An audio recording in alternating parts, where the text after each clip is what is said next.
ప్రభువునందు ప్రియమైనటువంటి సోదర సహోదరులకు వందనాలు, శుభములు తెలియజేస్తున్నాను. మరొక నూతన దినాన్ని మిమ్మల్ని కలుసుకోవడము సంతోషంగా భావిస్తున్నాను. దేవుడిచ్చినటువంటి అవకాశం కొరకు దేవునికి ఎన్నో స్తుతులు స్తోత్రాలు చెల్లిస్తున్నాను. ప్రియులారా, మీరందరూ కూడా బాగున్నారని, ఈ ఆడియో మెసేజ్ల ద్వారా మీరు దీవించబడుతున్నారని, బలపరచబడుతున్నారని నేను నమ్ముతూ ఉన్నాను. కనుక ఈ యొక్క ఆడియో మెసేజ్లు అనేక మందికి షేర్ చేయండి, సబ్స్క్రైబ్ చేసుకోండి. మీరు రోజు కూడా దేవుని యొక్క వాక్యముతో మీరు బలపరచబడతారు. ప్రియులారా, ఈరోజు దేవుడు మనకిచ్చినటువంటి వాగ్దానము ఏంటో చూద్దాం. ప్రకటన గ్రంథము 3వ అధ్యాయము 10వ వచనము చదువుకుందాం. చూడండి. శోధన కాలములో నేను నిన్ను కాపాడిదను అనే మాట అక్కడ వ్రాయబడింది. శోధన కాలములో నేను నిన్ను కాపాడిదను. ప్రియులారా, ఇక్కడ ఈ వచనం ద్వారా మనం గమనించినట్లయితే మనము తప్పకుండా శోధించబడతాం అనేది అర్థమవుతుంది. అందుచేతనే శోధన కాలంలో నేను నిన్ను కాపాడుతానని దేవుడు వాగ్దానం చేస్తున్నాడు. అంటే మన జీవితంలో ఏదో ఒక సందర్భంలో మనము శోధించబడతాం. ఆరోగ్య సమస్యల నుంచి మనము శోధించబడతాం. శోధించబడడం అంటే మనము శ్రమలను ఎదుర్కోవటమే. అలాగే ఆర్థిక సమస్యల నుంచి మనము శోధించబడతాం. మానసిక సమస్యల నుంచి శోధించబడతాం. ఉద్యోగంలో తోటి ఉద్యోగుల చేత మనము శోధించబడతా ఉంటాం. వ్యాపారంలో తోటి వ్యాపారస్తుల చేత శోధించబడతా ఉంటాం. కుటుంబంలో శోధించబడతాం. ఒక్కోసారి భార్య మాట వినదు, భర్త మాట వినడు, పిల్లలు మాట వినరు. అలాంటి సమయంలో చాలా శోధన ఎదురవుతుంది. మెంటల్గా అప్సెట్ అవ్వడానికి కారణమవుతుంది. అలాగే సమాజంలో అనేక మంది చేత మనము శోధించబడతాం. మాటల చేత కానీ, క్రియల చేత కానీ, అలాగే వాళ్ళు చేసేటువంటి అక్రమాల వల్ల కానీ మనము అనేక విధాలుగా శోధించబడతాం. అప్పుడు శోధించబడినప్పుడు, శ్రమలు ఎదుర్కొన్నప్పుడు ఏం జరుగుతుందో తెలుసా? మన మీద మనకే నమ్మకం పోతుంది, విశ్వాసం కోల్పోతాం. మనము దేవుని యందు విశ్వాసం కోల్పోతాం.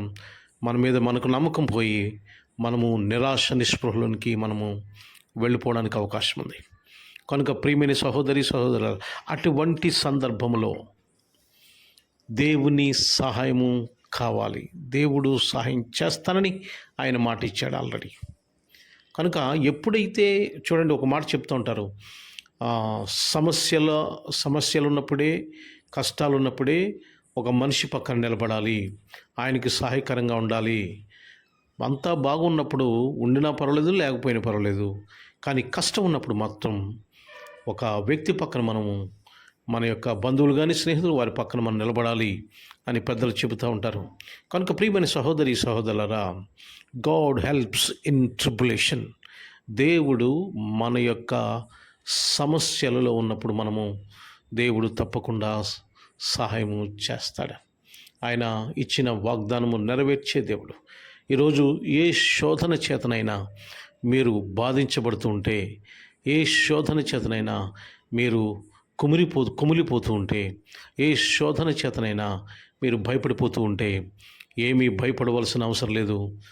దేవుడు తగిన కాలమందు సరి అయిన సమయంలో ఆయన మనలను కాపాడుతాడు, సహాయం చేస్తాడు.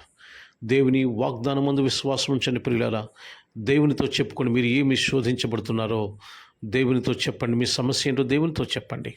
దేవునితో మాట్లాడండి.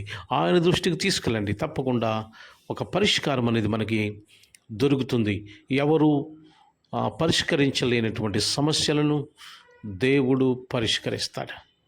కనుక ఎవరైతే శోధించబడుతున్నారో ప్రతి వారు కూడా దేవుని యొక్క సముఖానికి ఆ సమస్యను తీసుకురావాలని మీకు మనవి చేస్తున్నాను. దేవుడు తప్పకుండా మనకు సహాయం చేసి ఆ శోధన నుంచి దేవుడు తప్పిస్తాడు.